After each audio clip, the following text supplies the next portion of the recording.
La montagne et la forêt dominant Villars-Saint-Pancrace abritent un patrimoine méconnu, témoignage du travail passé des paysans mineurs du Briançonnais. Cette histoire a commencé avec l'arrivée des ingénieurs de Vauban et s'est achevée 3 siècles plus tard, en 1989, avec la fermeture de la dernière mine de Villars. La mine de la Cabane est la mieux conservée parmi la centaine d'exploitations de la commune. Elle a aussi été sécurisée à l'occasion de la création du géoparc des Alpes Caussiennes. Elle est ainsi la seule mine de charbon visitable dans tout le Briançonnais.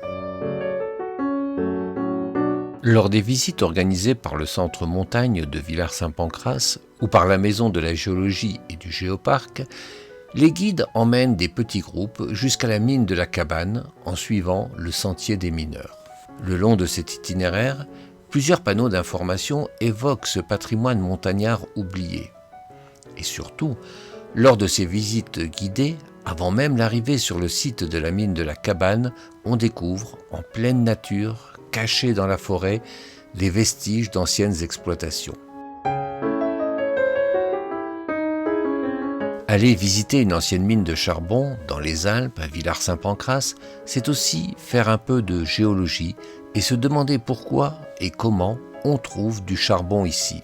C'est la montagne d'il y a 350 millions d'années. C'était la chaîne dite hercynienne, ou varisque pour certains. On a des végétations assez luxuriantes dans des replats plus ou moins marécageux, des végétaux qui, à l'époque de la formation de ce charbon briançonnais, étaient des grandes fougères arborescentes de 10, 20, 30, 35 mètres de hauteur et très génératrices de production de débris végétaux qui tombaient là dans le marécage. Pour peu qu'arrive une crue fantastique avec tous ces graviers, ça va vous faire mettre par terre toute cette forêt, l'ennoyer, la recouvrir avec des gravats, des détritus de la montagne bien sûr, et les mettre à l'abri de l'air.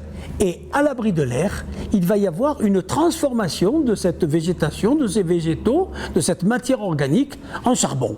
Dans notre région, on a produit une quantité énorme de charbon, énorme. C'est le plus grand bassin carbonifère d'Europe.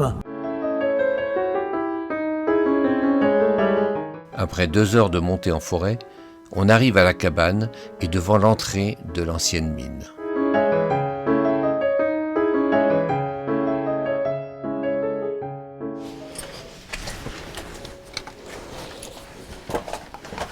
Nous sommes dans la mine de la Cabane à Villars-Saint-Pancrace, donc une exploitation paysanne comme beaucoup dans la région briançonnaise et donc qui est visitable sur la partie du Traverband.